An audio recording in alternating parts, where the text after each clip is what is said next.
السلام علیکم ورحمۃ اللہ وبرکاتہ، بسم اللہ والصلاة والسلام علی رسول اللہ، الحمد للہ رب العالمین۔ ویلکم آپ تمام طالبات کو، طالب علموں کو، طلباء کو۔ اللہ سبحانہ و تعالی ہمیں اس عمل کے ذریعے قرآن مجید اور احادیث کی گہرائی کو سمجھنے کی توفیق عطا فرمائے۔ علم البلاغہ میں ہم الکلام علی الانشاء اس کو پڑھ رہے ہیں، اور چھٹیوں کا سبب عید الاضحیٰ کا موقع تھا۔ الحمدللہ انشاء میں ہم نے فعل امر کو دیکھا، فعل نہی کو دیکھا، پھر ہم نے استفہام شروع کیا، اور استفہام میں حمزۃ الاستفہام کو بہت تفصیل سے دیکھا۔ حمزۃ الاستفہام تصوری بھی ہوتا ہے، تصدیقی بھی ہوتا ہے، اور کبھی اس کے اندر منقطع ہوتا ہے، کبھی متصل ہوتا ہے۔ اس کو ہم نے آرام سے دیکھا الحمدللہ۔ آج ہم انشاءاللہ حل کو سٹڈی کریں گے۔ حل اور دونوں اصلاً ایک ہی میننگ رکھتے ہیں، لیکن دونوں میں فرق یہ ہے کہ حمزہ استفہام تصوری تصدیقی دونوں میننگ رکھتا ہے، حل صرف تصدیق کے لیے ہے، اس کے علاوہ یہ اور کسی میننگ میں نہیں آتا۔ یہی شیخ جو شیوخ ہیں اس کتاب کے، دروس البلاغہ کے، وہ اپنی کتاب میں لکھتے ہیں وَحَلْ لِطَلَبِ التَّصْدِيقِ فقط، یعنی حل صرف اور صرف تصدیق کے کام آتا ہے بس۔ تصدیق کیا ہوتی ہے؟ نسبت، یعنی جو اسناد ہے اس کو کنفرم کرنا۔ حل جاء صدیقک، سو کیا تمہارا دوست آیا؟ تو بس یہ کنفرم کرنا ہے، حل جاء صدیقک۔ تو اس کے جواب میں کیا ہوتا ہے؟ والجواب نعم او لا، یا نعم ہوتا ہے یا لا ہوتا ہے۔ چونکہ تصدیق ہے، اور تصدیق ہمیشہ نعم یا لا سے ہوتی ہے، اس میں تعین نہیں کرنا ہوتا، نہ ہی کوئی تفصیلی جواب چاہیے ہوتا ہے۔ اسی لیے وہ کہتے ہیں ولیدا، یعنی چونکہ یہ حل تصدیق کے لیے ہے، اس کا جواب نعم یا پھر لا سے ہوتا ہے، ولیدا اسی لیے، دس از دا ریزن ناؤ، یمتنع معها ذکر المعادل، اس کے ساتھ معادل کیا ہے؟ یعنی کا تذکرہ کرنا وہ ممنوع ہے، کیونکہ یہ صرف اور صرف تصدیقی ہے۔ چونکہ جب آتا ہے تو وہ تصوری میں داخل کرتا ہے، تو چونکہ حل صرف تصدیق کے لیے ہے، اس لیے اس کے ساتھ نہیں آئے گا۔ اگر آپ کو مجھے کلام العرب میں، احادیث میں یا قرآن میں حل کے ساتھ مل جائے تو یہ بمعنی بل ہوگا، اور کوئی دوسری ریزن نہیں ہے بس۔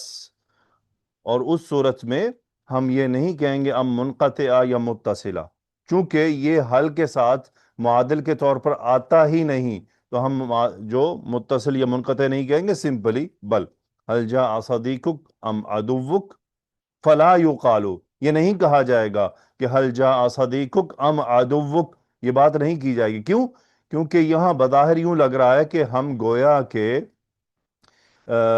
تصور چاہ رہے ہیں، یعنی تمہارا دوست آیا یا تمہارا دشمن۔ تو چونکہ حل تصور کے لیے آتا ہی نہیں ہے، تو اس لیے یہ بات نہیں کہی جا سکتی، یہ غلط ہوگی۔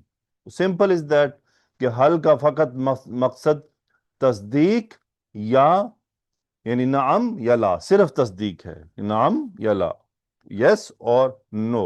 اور اگر کبھی اس کے ساتھ مل جائے تو وہ بمعنی بل ہوتا ہے، ایک چیز۔ دوسری چیز، قرآن مجید میں آپ کو کئی جگہ ملے گا حل، اور آگے جملہ میں ہوگا الا۔ اس صورت میں یہ حل بمعنی نفی ہوتا ہے، حل بمعنی نفی ہوتا ہے۔ حل آگے جملے میں الا آ رہا ہے، یہ بمعنی نفی ہوتا ہے۔ پھر حل کی دو مزید اقسام ہیں جو انہوں نے کتاب میں جس کا تذکرہ کیا ہے۔ ایک تو کہا ہے حل بسیطہ، دوسرا ہے حل مرکبہ۔ بسیط بیسیکلی سادہ کو کہتے ہیں، سو حل بسیطہ یعنی سمپل حل، اور سمپل اس کا حل کا مقصد صرف اور صرف موجودگی کی تصدیق ہوتا ہے۔ مثلا عرب کے اندر ایک پرندے کا نام لیا جاتا ہے جس کو کہا جاتا ہے عنقا۔ اصلا یہ عنقا جو پرندہ ہے، اس کا کوئی وجود نہیں ہے، اس کا کوئی وجود یعنی ہے ہی نہیں، اس نام کا کوئی پرندہ نہیں ہے، لیکن عرب کلام میں شاعری میں اور کچھ مقالات میں اس کا تذکرہ ملتا ہے، تو وہ وہاں پر خیالی طور پر اس کا تذکرہ کیا جاتا ہے، اسی لیے انہوں نے اس مثال کو چنا اس بسیطہ کی ایکسپلینیشن کے لیے۔ مثلا وہ کیا کہتے ہیں، حل تسمى بسیطتن، حل کو بسیطہ کہا جاتا ہے کب، ان استفہیم بها عن وجود شیء فی نفسہ، یعنی جب ہم کسی چیز کی موجودگی کی کنفرمیشن چاہیں۔ حل العنقاء موجودتن، کیا عنقا یہ جو پرندہ ہے کیا یہ موجود ہے، یعنی ہم اس چیز کی موجودگی کی کنفرمیشن چاہ رہے ہیں، اس صورت میں یہ حل بسیطہ ہوتا ہے، یعنی سادہ حل اسے کہا جاتا ہے۔ دوسری صورت میں حل مرکب ہوتا ہے، مثلا چیز تو موجود ہے لیکن اس چیز کی مزید انفارمیشن آگے اس کی کنفرمیشن کے لیے اس کو حل مرکبہ کہتے ہیں۔ حل مرکبہ، مرکبہ کیوں کہلاتا ہے؟ ان استفہم بها عن وجود شیء لشیء، یعنی اوریجنلی چیز موجود ہے، اس کی مزید آگے جو تفصیلات ہیں اس کی کنفرمیشن کے لیے۔ مثلا اب اگر ہم نے یہ کنفرم کر لیا کہ یہ جو عنقا ہے، یہ جو پرندہ ہے یہ موجود ہے، if our answer is yes، نعم، سو اس صورت میں اگلی بات کیا ہو سکتی ہے، هل تبید العنقاء وتفرخ، یعنی کیا جو عنقا پرندہ ہے کیا یہ انڈے دیتا ہے اور افزائش نسل کرتا ہے؟ پہلی کنفرمیشن کیا تھی کہ صرف اور صرف ہمیں کنفرم کرنا ہے کہ کیا یہ چیز ہے یا نہیں ہے، اگر وہ ہے تو اب مزید اس کی کوئی ڈیٹیل کنفرمیشن کے لیے تو اس صورت میں حل مرکبہ آتا ہے، اور قرآن مجید میں جو موسٹلی حل موجود ہے وہ حل مرکبہ ہے، اور اکثریت حل مرکبہ ہی استعمال ہوتا ہے، اور حل بسیطہ بھی آ سکتا ہے، لیکن قرآن مجید میں احادیث میں حل مرکبہ ہے اور تصدیق کے لیے ہے۔ کوشش کیجئے گا کہ ابو سفیان رضی اللہ تعالیٰ عنہ جب روم گئے اور وہ جو ملک روم تھا، روم کا جو بادشاہ تھا، اس نے جب آپ رضی اللہ تعالیٰ عنہ کو سوال جواب کے لیے بلایا رسول اللہ صلی اللہ علیہ وسلم کے بارے میں، ابھی ابو سفیان رضی اللہ تعالیٰ عنہ ایمان نہیں لائے تھے، تو اس صورت میں وہ پوری حدیث پڑھیے گا، اس پوری حدیث میں بار بار حل تصدیق کے لیے استعمال ہوا ہے، آپ وہاں پر بہت سارے چیزیں انڈرسٹینڈ کریں گے، گرامر تو ہے ہی ہے، میننگ بھی ہے، کلام بھی ہے، اور وہاں پر حل کا بار بار استعمال ہوا ہے تصدیق کے لیے، تو آپ دیکھیں گے کہ کس انداز میں حل کا بار بار استعمال ہوا ہے۔ تو یہ حل ویری سمپل، بہت آسان۔ اس کے بعد آج ہم ایک اور جو دوسرا ماں ہے اس کو کریں گے، اور انشاءاللہ آنے والے سبق میں ہم باقی جو اسماء استفہام ہیں ان کو ہم انشاءاللہ ایک ہی سبق میں مکمل کر لیں گے، چونکہ باقی کی کوئی تفصیل نہیں ہے، لیکن آ کی زیادہ سے سب سے زیادہ تفصیل تھی، حل کی بہت مختصر تفصیل ہے، اسی طرح ماں کی بھی انتہائی مختصر سی تفصیل موجود ہے۔ ماں للاستفہام، یعنی ماں کا مطلب کیا؟ تصور کے لیے ہوتا ہے، تصدیق کے لیے نہیں ہے، یعنی ہمیں اس میں تعین کرنا ہے، چیز کی ڈیٹیل انفارمیشن چاہیے، تو ما للاستفہام، اور یہ جو ما ہے یہ غیر عاقل کے لیے استعمال ہوتا ہے، ما للغیر عاقل۔ کبھی کبھی ہمیں ایسا قرآن مجید میں مل جائے گا آیات میں کہ کبھی کبھی اسے پھر یوں کہا جاتا ہے کہ یعنی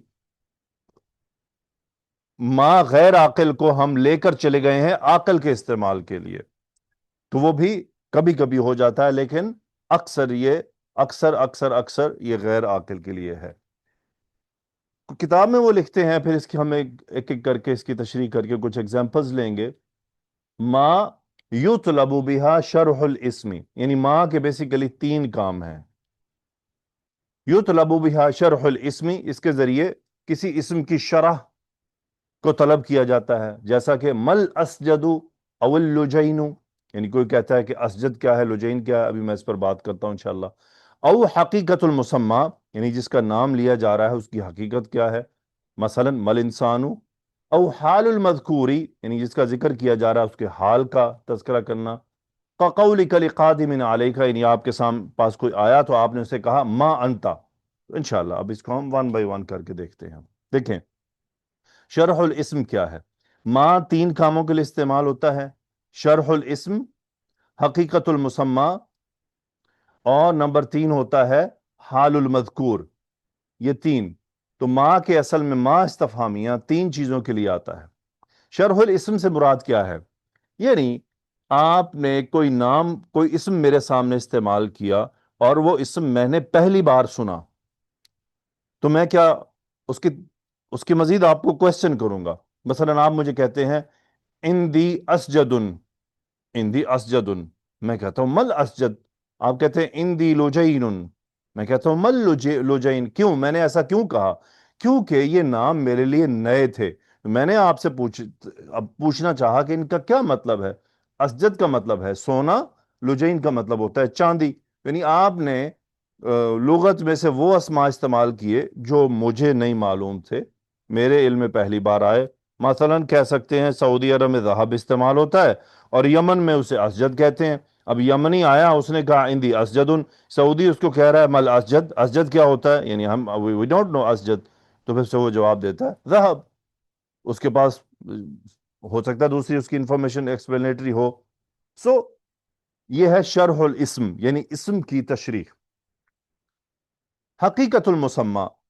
حقیقت المسمى کیا ہے؟ کہ آپ میرے سامنے کوئی ایسی چیز کا نام لیتے ہیں جس کا مجھے اصلاً تو مطلب پتہ ہے، لیکن میں اس کی تشریح چاہتا ہوں کہ یعنی آپ کا اس سے مقصد کیا ہے، اس کی مجھے مزید تفصیل بتائیے. مثلا کوئی کہتا ہے یعنی مثلا کوئی کہے کہ نبی کریم صلی اللہ علیہ وسلم پر کتاب نازل ہوئی ہے. اب کتاب کا معنی کوئی غیر مفہوم نہیں ہے. کسی بھی لینگویج میں چلے جائیں، کسی بھی آدمی کے پاس چلے جائیں، اسے پتہ ہے کتاب کیا ہے. لیکن جب وہ اسے کہیں گے کہ مثلا محمد صلی اللہ علیہ وسلم پر کتاب نازل ہوئی ہے، تو وہ سوال کرے گا مل کتاب، یعنی یہ کتاب سے کیا مراد ہے، کتاب نازل ہونے سے کیا مراد ہے، یعنی اس کتاب کی تفصیل بتائی جائے. مثلا کوئی کہتا ہے کہ محمد صلی اللہ علیہ وسلم نبی، تو کوئی آدمی کو نبی کا اصل مطلب تو وہ یعنی اوریجنلی میننگ معلوم ہے اسے لفظاً، لیکن وہ کہتا ہے من نبی، نبی کیا ہوتا ہے، یعنی اس کی مجھے مزید تفصیل چاہیے. اسی طرح انسان، یعنی من انسان، انسان کی مزید تفصیل کیا ہے، انسان کیا ہوتا ہے، یہ حقیقت المسمى کہلاتا ہے. حال المذکور. یہ جو حال المذکور ہے خاص طور پر یہ بیسیکلی کانٹیکس سے پکڑا جائے گا. یہ اس کا کوئی سٹینڈرڈ رول نہیں ہے کہ جی یہاں لازمی طور پر یہ حال کے لیے ہے. بیسیکلی یہ کانٹیکس دیکھیں گے وہاں پر آئے گا. ما انتا، مثلا میرے پاس ایک آدمی ہانپتا ہوا آیا، پریشان حال ہے، اس کے چہرے پر اثرات ایسے ہیں، تو میں اسے کہتا ہوں ما انتا، مطلب کیا ہے میرا، یعنی تم کس حال میں ہو، کیا ہوا ہے، یہ اس کا انداز ہے. ما بھی کا، تمہیں کیا ہوا، ما خطبو کا، تمہارا کیا معاملہ ہے. یہ تمام حال کے لیے استعمال ہوتا ہے. سو 3 کام کے لیے ما ہے استفہامیہ، شرح الاسمی، حقیقت المسمى، حال المذکور. اب ہم ایک ایک کر کے ذرا تھوڑی کچھ مختصر ایگزامپلز دیکھتے ہیں. جیسا کہ قرآن مجید میں مثلا بنی اسرائیل نے کیا کہا، قالوا ادع لنا ربک یبین لنا ما ہی. اب انہیں کیا کہا گیا تھا کہ گائے ذبح کریں. اب ان کو پتا ہے گائے کیا ہوتی ہے، ایسی بات نہیں تھی. یعنی یہاں پر شرح الاسم نہیں چاہیے، حقیقت المسمى، یعنی آپ ہمیں اس کی مزید تفصیل بتائیں. ما ہی، وہ کیا ہے، ما ہی. مثلا اللہ تعالیٰ نے موسیٰ علیہ السلام سے کیا فرمایا، وما تلک بیمینک یا موسیٰ. اب موسیٰ علیہ السلام کے ہاتھ میں لاٹھی تھی، اور اللہ کے علم میں ہے وہ لاٹھی، اللہ کو تو یہ بھی علم ہے کہ وہ کس لیے پکڑے ہوئے ہیں. اب اللہ تعالیٰ نے اس سے سوال کیا ما تلکا، یہ کیا ہے. مثلا آپ میرے سامنے آتے ہیں اور آپ کے جیب میں ایک پین ہے، مجھے نظر آ رہا ہے یہ پین ہے، اور سامنے ہے، میں آپ کو کیا کہتا ہوں، ما ہاذا فی جیبک، یہ کیا ہے جو تمہاری جیب میں ہے، ما ہاذا. اب مجھے تو پتہ ہے یہ پین ہے، لیکن میں اس پین کی مزید ڈیٹیل چاہ رہا ہوں. ہو سکتا ہے مجھے اس میں کچھ خاص نظر آیا ہو، یا میں نے ویسے ہی مقصد پوچھنا چاہا کہ چلو تھوڑی بات لمبی ہو جائے. لیٹ اٹ، وہ لیو اٹ ہیئر. زیادہ تر مختصراً وما تلک بیمینک یا موسیٰ. تو اللہ تعالیٰ نے موسیٰ علیہ السلام سے کیا پوچھا کہ تمہارے دائیں ہاتھ میں جو ہے موسیٰ علیہ السلام کیا ہے. تو یہاں پر حقیقت المسمى، یعنی تو آپ مجھے ذرا اس کی صفات بتائیے، آپ مجھے اس کی تفصیل بتائیے، یہ کیا، اس کے کیا کام کرتے ہیں آپ. مطلب ایک آدمی لے کر بیٹھا ہے، اس کے پاس کوئی کتاب ٹائپ ہے، لیکن مجھے نہیں پتا کس چیز کی کتاب ہے. تو میں کیا کہتا ہوں، ما ہاذا بیمینی کا، تمہارے یہ دائیں ہاتھ میں کیا ہے؟ پتہ تو ہے کتاب ہے، میں مزید تفصیل چاہ رہا ہوں، یہ کس چیز کی کتاب ہے، کیا ہے اس میں؟ جیسا کہ قالوا وما الرحمن، تو کیا رحمان لفظ کا میننگ ان کو نہیں پتا تھا؟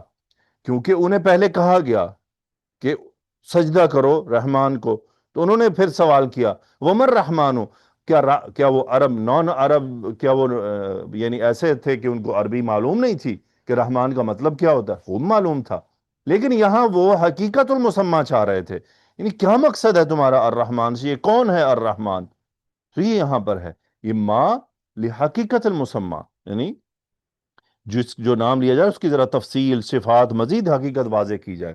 شرح الاسم مثلا قرآن میں وما ادراکا مل حوتما، یہ حوتما کیا ہے آپ کو کیا معلوم؟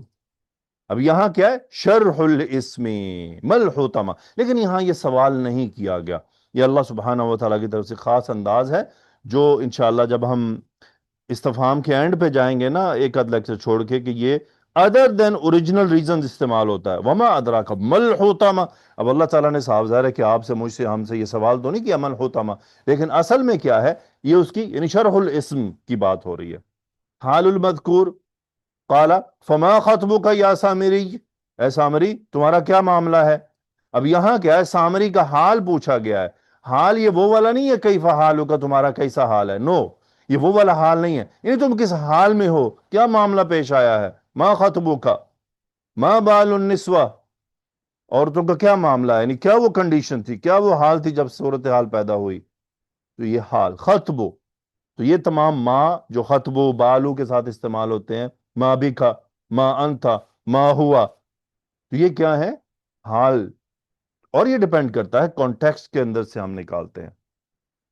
پھر احادیث میں دیکھتے ہیں ہم کچھ بڑی زبردست اگزامپلز ہیں، اللہ سبحانہ و تعالی ہمیں ان احادیث کی گہرائی کو بھی سمجھنے کی توفیق عطا فرمائے۔ جیسا کہ حدیث ہے اتدرون ما المفلس، رسول اللہ صلی اللہ علیہ وآلہ وسلم نے صحابہ سے سوال کیا اتدرون ما المفلس، اب آپ کا کیا خیال ہے کہ صحابہ کو مفلس کا میننگ معلوم نہیں تھا؟ کسے نہیں معلوم مفلس کا؟ لیکن اصلاً افلاسا یفلس مفلسن، مفلسن کے دو میننگ ہو جاتے ہیں، ایک ایسا بھی ہوتا ہے جو جس کے پاس مال نہ ہو مفلس ہوتا ہے، لیکن عربی کے کچھ قواعد ایسے ہیں جس میں باب افعال میں جا کر وہ یعنی ایسا سچویشن اختیار کر لیتا ہے کہ وہ اس کو حاصل کر لیتا ہے، مثلا ہذا رجل مفلس، اس کا یہ بھی مطلب ہے کہ یہ آدمی امیر ہے، فلوس والا ہے، پیسے والا ہے۔ تو بہرحال یہاں خیر اوریجنل غریب کی بات کی جا رہی ہے، اتدرون ما المفلس، کیا تم جانتے ہو کہ مفلس کون ہے، یعنی اصل میں فقیر غریب کون ہے جس کے پاس کچھ بھی نہ ہو؟ آپ نے فرمایا ان المفلس من امتی، میری امت میں سے مفلس وہ ہوگا من یأتی یوم القیامت بصلاۃ وصیام وزکاۃ، کہ وہ قیامت کے دن آئے گا ماشاءاللہ نمازیں بھی ہوں گی، کندھوں پہ روزے بھی ہوں گے، زکوٰۃ کا بھی معاملہ سیٹ ہوگا، ویأتی، لیکن اس حال میں آئے گا کہ وقد شتم ھذا، اس کو گالی دی، وقذف ھذا، اس پر الزام لگایا، واکل مال ھذا، اس کا مال کھایا، وسفک دم ھذا، اس کا خون بہایا، وضرب ھذا، اس کو مارا، فیعطى ھذا من حسناتہ، تو اس کی نیکیوں میں سے وہ جو سب زیادتیاں ہیں اس کے بدلے میں نیکیوں کو لے لیا جائے گا، وَهَذَا مِنْ حَسَنَاتِهِ فَإِنْ فَنِيَتْ حَسَنَاتُهُ، اور جب اس کی جو نیکیاں ہیں وہ فنا ہو جائیں گی، ختم ہو جائیں گی، قبل ان يقضى ما علیہ، اس سے پہلے کہ اس کا فیصلہ کیا جائے، اخذ من خطاياهم، تو وہ جن کے حقوق ہوں گے ان میں سے ان کی خطائیں اٹھا کر اس کے گلے میں ڈال دی جائیں گی، فطرحت علیہ ثم طرح فی النار، ان غلطیوں کو اس کے گلے میں ڈال کر اس آدمی کو جہنم میں پھینک دیا جائے گا۔ اب اصل سوال یہ تھا کہ رسول اللہ صلی اللہ علیہ وآلہ وسلم نے صحابہ سے یہ تو نہیں پوچھا تھا کہ مل مفلس، مثلا حقیقت المسمى، کہ صحابہ کو مفلس کا میننگ ہی معلوم نہیں ہے، نو، صحابہ مفلس کا میننگ جانتے تھے، لیکن آپ نے جو سوال کیا تھا وہ حقیقت المسمى تھا کہ ذرا اس کی مزید تفصیل تو بتاؤ یہ کیا ہوتا ہے، لیکن یہ ایک انداز ہے یہ رسول اللہ صلی اللہ علیہ وسلم کا ایک انداز تھا سمجھانے سکھانے کا کہ آپ پہلے سوال کرتے تھے اور پھر جواب دیتے تھے، عموماً یہ ایک بہترین طریقہ تعلیم ہوتا ہے۔ پھر آپ نے مثلا ایک دفعہ سوال کیا اتدرون ما الغیبہ، اب الغیبہ، کیا صحابہ اس اسم سے واقف نہیں تھے؟ جو مخاطب تھے لوگ، وہ جانتے تھے، اتدرون ما الغیبہ، جانتے ہو غیبہ کیا ہے؟ آپ نے پھر خود ہی جواب دیا، ذکرک اخاک بما یکرہ، یعنی تمہارا اپنے بھائی کا اس چیز کا تذکرہ کرنا جس کا تذکرہ کیا جانا وہ ناپسند کرے۔ سبحان اللہ! آج ہماری محفلیں، ہماری مجلسیں، ہمارے واٹس اپ چیٹس، ہمارے فون کالز، ہمارا دو بندوں کا ملنا کیا غیبت سے خالی ہے؟ علماء فرماتے ہیں یہ ایسا گناہ ہے جو کبیرہ بن جاتا ہے، یعنی چونکہ اس کے کرنے والے کو یہ گناہ جب انسان کر رہا ہوتا ہے اس کو احساس نہیں ہوتا، اور وہ اپنے کندھے پر وزن ڈالے جا رہا ہے ڈالے جا رہا ہے، یہ تو روز قیامت معلوم پڑے گا۔ رسول اللہ صلی اللہ علیہ وسلم نے کیا فرمایا تھا کہ یا تو بھلی بات کہو یا خاموش رہو، اسی میں بھلائی ہے، خاموشی میں بھلائی ہے۔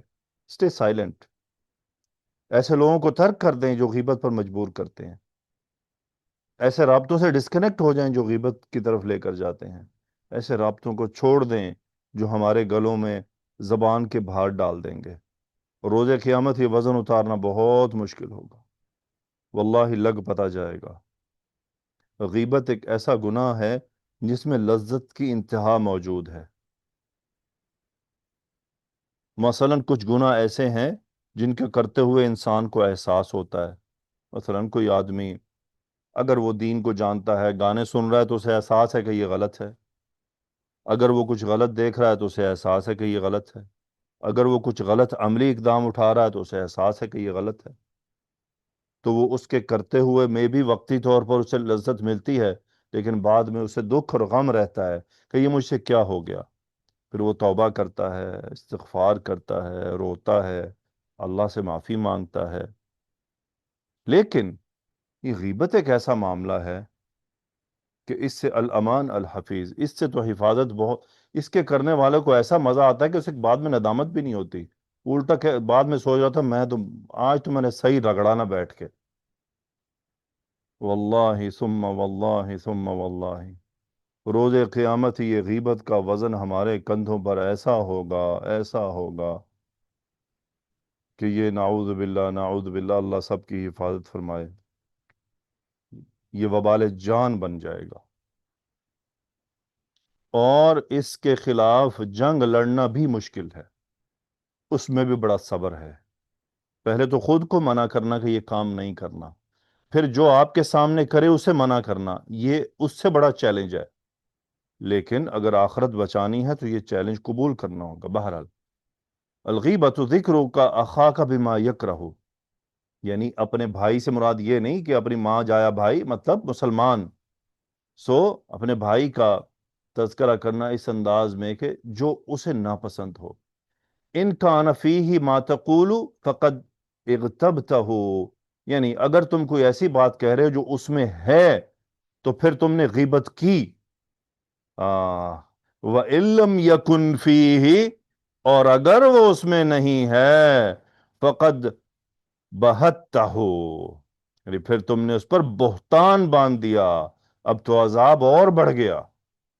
بہتان کی تو سزا موجود ہے دنیا میں بھی، اور اگر دنیا میں مل گئی تو ٹھیک ہے، آخرت میں تو پھر ڈبل عذاب ہے۔ یہ بہت کوئی چھوٹا معاملہ نہیں ہے۔ میں اور آپ ہم دیکھیں، ری وزٹ کریں اپنے نفوس کو، اپنی مجلسوں کو، اپنی بات چیت کو، کیا کہیں ہم سے ایسی غلطی ہو تو نہیں رہی؟ اگر ہو رہی ہے تو پلیز اس کے خلاف جہاد کریں، یہ بہت بڑا عذاب ہے۔ بہرحال تو یہاں رسول اللہ صلی اللہ علیہ وسلم نے حقیقت المسمى پوچھا تھا، مل غیبہ، غیبہ کیا ہے؟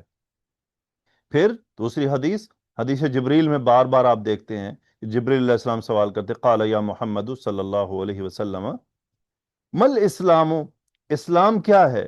اب کیا وہ شرح الاسم پوچھ رہے تھے کہ یعنی آپ رسول اللہ صلی اللہ علیہ وسلم کو نعوذ باللہ اسلام کا میننگ ہی نہیں معلوم تھا؟ نہیں، تفصیل پوچھی جا رہی ہے۔ ثم قال یا محمد صلی اللہ علیہ وسلم مل ایمان، ایمان کیا ہے، حقیقت المسمى، تفصیل بتائی جائے. اسی لیے رسول اللہ صلی اللہ علیہ وسلم نے تفصیل بتائی، جواب تفصیل سے دیا. ثم قال یا محمد صلی اللہ علیہ وسلم مل احسان، احسان کیا ہے؟ اب یہ احسان، ایمان، اسلام کیا رسول اللہ صلی اللہ علیہ وسلم کے علم میں نہیں تھے؟ علم میں تھے. مثلا اگلی حدیث میں بات چلتی ہے، قال فما امارتها، اس کی علامتیں کیا ہیں؟ حقیقت المسمى، تفصیل بتائی جائے، تشریح بتائی جائے، تشریح کی جائے. قیامت کا تو بتایا کیا ہوتی ہے، اس کی تفصیل بتائی جائے. تو یہ کہہ رہا تھا حقیقت المسمى. شرح الاسم، مثلا ایک صحابی ہیں، وہ عرض کرتے ہیں، بیان کر رہے ہیں روایت، بعثنی رسول اللہ صلی اللہ علیہ وسلم الی الیمن، رسول اللہ صلی اللہ علیہ وسلم نے ان کو یمن بھیجا، مبعوث کیا ذمہ داری دے کر. فقلت، صحابی کہتے ہیں میں نے کہا، یا رسول اللہ، اے اللہ کے رسول صلی اللہ علیہ وسلم، ان بہا اشربتن فما اشرب وما ادعو. اب یہ بھی سوال ہے کہ ان بہا اشربتن، یمن میں بہت سی پینے کی چیزیں ہیں، فما اشربو، میں کیا پیوں اور کیا چھوڑوں، یعنی ان میں سے میں کیا پیوں اور کیا چھوڑ دوں. تو یہاں سوال حقیقت المسمى ہے، یعنی آپ تفصیل بتا دیجئے، صفات بتا دیجئے، ان میں سے میں کیا پیوں کیا چھوڑوں. آپ صلی اللہ علیہ وسلم نے فرمایا وما ہی، وہ کیا ہے؟ اب یہاں پر کیا ہے؟ یہ وہی حقیقت المسمى، یعنی تفصیل بتائیں، صفات بتائیں، وہ کیا کیا ہے؟ ما ہی، وہ کیا ہے؟ قلت، صحابی کہتے ہیں البتع والمزر، یعنی وہ جو پینے کی جو چیزیں ہیں ان کے یہ نام ہیں، البتع والمزر، یمن میں یہ دو چیزیں ہیں. قال، آپ صلی اللہ علیہ وسلم نے فرمایا وما البتع والمزر. اب یہاں حقیقت المسمى نہیں ہے، یہ شرح الاسم ہے. کیوں شرح الاسم ہے؟ کیونکہ رسول اللہ صلی اللہ علیہ وآلہ وسلم نے یہ نام پہلی بار سنے کہ یہ بت اور مزر کیا ہوتا ہے.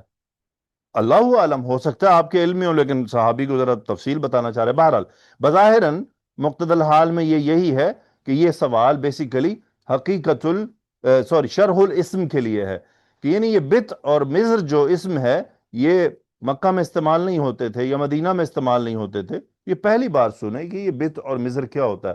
ممکن ہے ایسا، اب کوئی لفظ اگر مثلا یمن میں بولا جا رہا ہے تو لازمی تو نہیں ہے کہ وہ ہر صورت میں رسول اللہ صلی اللہ علیہ وسلم کی علم میں ہو. آپ علیہ الصلوۃ والسلام عالم الغیب تو نہیں تھے کہ جب تک اللہ کی طرف سے کوئی علم نہ آیا آپ کے پاس. قلت، صحابی کہتے ہیں، اب صحابی اس کی تفصیل بتا رہے ہیں، البتع فنبیذ الاصلی، تو جو بتع ہے یہ اصل کا نبیذ ہوتا ہے، یعنی بیسیکلی وہ شہد جو ہے اس کو ڈال کر رکھا جاتا ہے پانی میں اور اس کو چھوڑ دیا جاتا ہے. وَأَمَّا الْمِزْرُ، اور جہاں تک مزر کا تعلق ہے، فَنَبِيذُ الذُّرَّةِ، یعنی بیسیکلی یہ گندم کا یا اس طرح کچھ دانوں کا یا کچھ جو کا نبیذ بنایا جاتا ہے. اور یہ جو نبیذ اصل میں ہوتا ہے، یہ نبیذ جب ایک خاص وقت سے آگے بڑھتا ہے تو یہ اس میں نشہ پیدا ہو جاتا ہے، تو وہ نشہ جو ہے پھر وہ شراب میں کنورٹ ہو جاتا ہے. تو فائنلی یہ ہے کہ شراب بنائی جاتی ہے شہد کے ذریعے یا پھر جو یا گندم کے ذریعے. تو فنبیذ الذرہ. فقال، آپ صلی اللہ علیہ وسلم نے کیا فرمایا، لا تشرب، مت پیو، مسکرن، یعنی ایسی چیز جو جس میں نشہ ہو. فإنی حرمت کل مسکر، میں نے ہر جو چیز نشے والی ہے اس کو حرام قرار دیا ہے. یعنی بیسیکلی اللہ نے حرام قرار دیا، لیکن چونکہ رسول اللہ صلی اللہ علیہ وسلم آگے بیان فرمانے والے ہیں. یہ ہے شرح الاسم. آپ نے جو سوال کیا شرح الاسم تھا.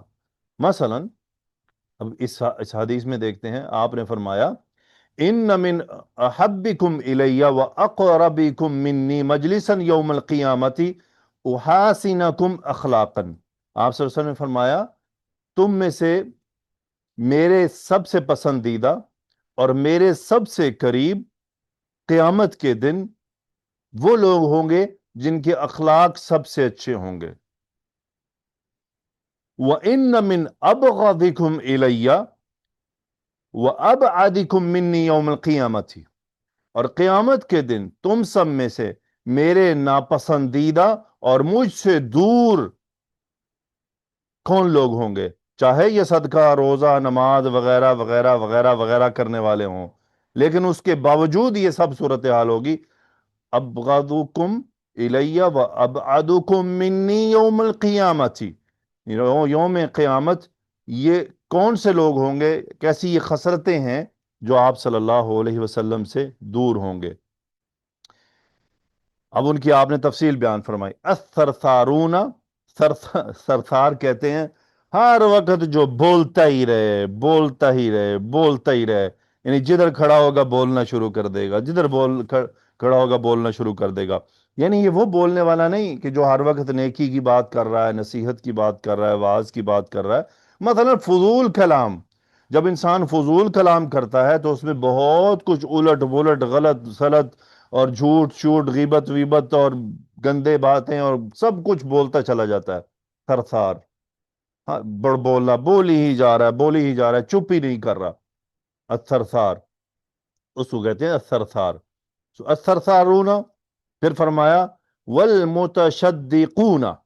متشدقون کون ہوتے ہیں؟ ٹھٹھا اڑانے والے، مذاق کرنے والے، ہر وقت مذاق کی باتیں، ہاں جھوٹ بولنا مذاق میں، کسی کی انسلٹ کرنا، ہر وقت اسی کام میں لگے رہنا، بڑھ بڑھ کر بولنا. پھر فرمایا والمتفیہقون، والمتفیہقون اور المتفیہقون. اب جب یہاں آپ آئے دیکھیں صحابہ نے کیا قالو یا رسول اللہ قد علمنا الثرثارین، ہم ثرثارین کو بھی جانتے ہیں، یعنی یہ نام ہمارا سنا ہوا ہے. والمتشدقین، متشدقین کو بھی ہم جانتے ہیں. فوالمتفیہقون، یہ متفیہقون کون ہوتے ہیں؟ یہ لوگ کون ہیں؟ یہ نام ہم نے نہیں سنا پہلے کبھی، یعنی یہ اسم ہمارے علم میں نہیں ہے. تو قالا المتکبرون، آپ صلی اللہ علیہ وسلم نے کیا فرمایا؟ تکبر کرنے والے. تکبر کیا ہوتا ہے؟ کہ خود کو ہی درست سمجھنا اور دوسروں کو غلط کہنا، یعنی ناحق غلط کہنا. یعنی اب حق تو غلط کہنا ہی کہنا ہے کہ ایک آدمی غلط ہے تو غلط ہے، یعنی دوسروں کی درست رائے کو بھی کوئی اہمیت نہ دینا، اور خود کو ان کے اوپر، یعنی وہ اس کی حدیث میں موجود ہے نا کہ وہ جو حق بات آ رہی ہے اس کو بھی رد کر دینا، اس کو بھی کوئی اہمیت نہ دینا، اور خود کی بات کرنا بس میں ٹھیک ہوں، اور یہ چاہے حق ہی لے کر آ گیا تو غلط ہے. یہ متکبر ہوتا ہے. متکبر درست بات بھی قبول نہیں کرتا کیونکہ وہ خود کو صحیح سمجھ رہا ہے. بڑائی، چونکہ اگر وہ سامنے والے کی درست بات بھی قبول کرتا ہے تو اس کا جو بڑائی ہے وہ ٹوٹتی ہے، تو اس لیے وہ اپنی بڑائی برقرار رکھتا ہے. بہرحال سو یہ اس میں شرح الاسم تھا. صحابہ نے کیا؟ المتفیہقون، یعنی یہ کون ہوتے ہیں؟ پھر ایک اور ہے حال المذکور. مثلا کان النبی صلی اللہ علیہ وسلم اذا بلغہ عن الرجل الشیء، یعنی آپ صلی اللہ علیہ وسلم تک اگر کسی آدمی کی کوئی بات پہنچتی تو لم یقل، آپ کبھی بھی ایسا نہیں کہتے تھے ما بالو فلان، یعنی یہ فلاں کا کیا حال ہے، یعنی یہ وہ کیف حالہ نہیں ہے، یعنی کیا عجیب حال ہے یہ اس کا. یقولو کذا بکذا، ایسی ایسی بات کر رہا ہے. ولیکن یقولو، لیکن آپ صلی اللہ علیہ وسلم کہا کرتے تھے ما بالو اقوام یقولون کذا وکذا، یعنی آپ صلی اللہ علیہ وسلم اس آدمی کا نام نہیں لیتے تھے.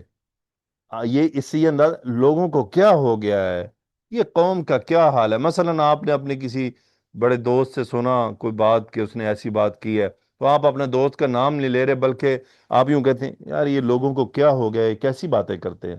چاہے وہ سامنے ہی بیٹھا ہو، اس کی بات آپ کو سمجھ نہیں آئی، درست نہیں، تو آپ کہیں گے یار یہ لوگوں کو کیا ہو گیا، کیسی باتیں کرتے ہیں. تو یہ وہ ہے ما بال اقوام یقولون کذا وکذا، لوگوں کو کیا ہو گیا ہے کہ اس قسم کی الٹی پلٹی باتیں کر رہے ہیں. بہرحال سو الحمدللہ آج ہم نے حل کو دیکھا. حل تصدیق ہے فقط. حل کی دو اقسام ہے، البسیطہ المرکبہ. بسیطہ میں صرف اس کے کسی چیز کے وجود کے بارے میں سوال کیا جاتا ہے، مرکب کے بارے میں مزید اس کی نسبت کو کنفرم کیا جاتا ہے، مزید تفصیل، یعنی اصلاً چیز موجود ہوتی ہے لیکن پھر اس کی مزید آگے جو کوئی اسناد ہے اس کو کنفرم کیا جاتا ہے. جبکہ ما الاستفہامیہ غیر عاقل کے لیے ہوتا ہے، تین چیزوں کے لیے استعمال ہوتا ہے، تین مقاصد کے لیے. شرح الاسم، اسم کی شرح. شرح الاسم سے مراد اسم غریب ہو، اجنبی ہو، پہلی بار سنا ہو. پھر حقیقت المسمى، یعنی پتہ تو ہے لیکن جو بولنے والے کا مقصد ہے وہ پورا سمجھ نہیں آ رہا، اس کی مزید ڈیٹیل چاہیے. یا پھر حال المذکور، یعنی جس کا ذکر کیا جا رہا ہے اس کے حال کے بارے میں ما کا استعمال ہونا. سو الحمدللہ انشاءاللہ اگلے سبق میں ہم باقی ماندہ جو استفہام کے جو اسلوب ہیں ان کو مکمل کریں گے، اور پھر ہم انشاءاللہ اس کے بعد جو اس سے نیکسٹ سبق ہوگا اس کے اندر جو استفہام کے اصل سے ہٹ کر جو میننگ استعمال ہوتے ہیں اور قرآن و حدیث میں زیادہ تر وہی استعمال ہوئے ہیں، تو ہم انشاءاللہ ان پر غور کریں گے کہ وہ یہ مزید کن کن میننگز میں استعمال ہوتے ہیں۔ انشاءاللہ اللہ سبحانہ و تعالیٰ سے دعا ہے کہ وہ ہمیں اس سفر کو خیر و عافیت سے جاری رکھنے کی توفیق عطا فرمائے۔ صبر کیجئے گا، یہ سفر بہت طویل ہے، بہت لمبا ہے۔ علم البلاغہ کا جو سبجیکٹ ہے یہ سلو چلتا ہے، اور ہم سلو ہی جا رہے ہیں۔ ابھی ہمارے سامنے معلومات آ رہی ہیں، جب انشاءاللہ یہ پوری کتاب مکمل ہوگی تو پھر کچھ شکل آپ کے سامنے آئے گی، پھر انشاءاللہ زندگی باقی اللہ تعالیٰ کی مہربانی سے ہم اگلی کوئی بڑی کتاب شروع کریں گے جس کے اندر ہم اسی علم البلاغہ کو مزید تفصیل سے دیکھیں گے، یہی چیزیں پھر مزید ڈیٹیل سے دیکھیں گے، پھر ہم اس کے بعد ہم اس پوزیشن میں آئیں گے کہ ہم اس کو قرآن مجید پر اپلائی کرنے کی کوشش کریں گے۔ قرآن مجید پر یہ براہ راست اپلائی نہیں ہوگا، اس کو ایسے ہی لے لیجئے جیسے آپ نے بیسک گرامر کی کتاب کی۔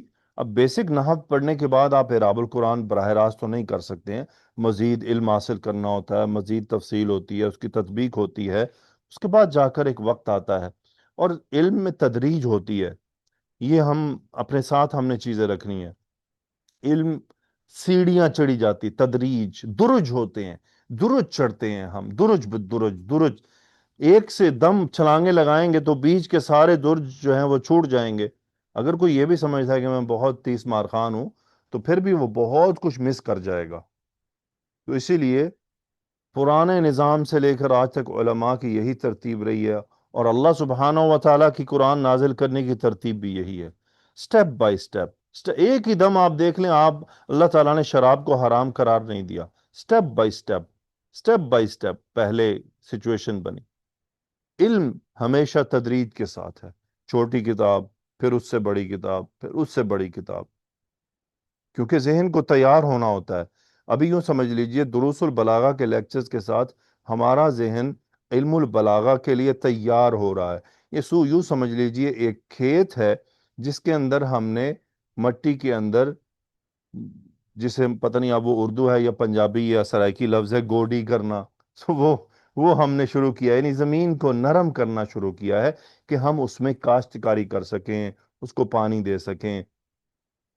تو ابھی ہم یہ کام کر رہے ہیں، پہلے ہم نے زمین حاصل کی، پھر اس کے اندر اب ہم نے زمین کو یہ ہم زمین نرم کر رہے ہیں تاکہ اس کے اوپر مزید محنت کی جا سکے۔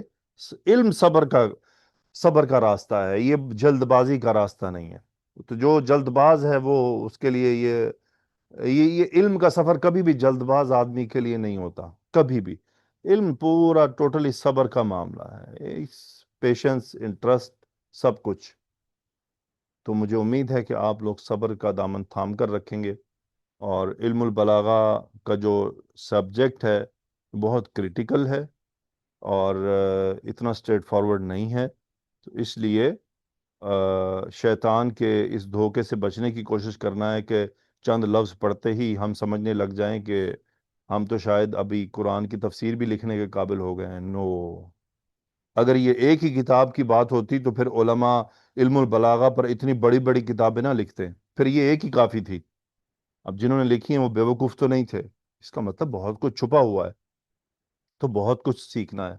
سو پیشنس رکھیے، دلچسپی امید ہے برقرار رہے گی چونکہ قرآن کا معاملہ ہے۔ جزاکم اللہ خیرہ، سبحانک اللہم و بحمدک، اشہد ان لا الہ الا انت، استغفرک و اتوب الیک۔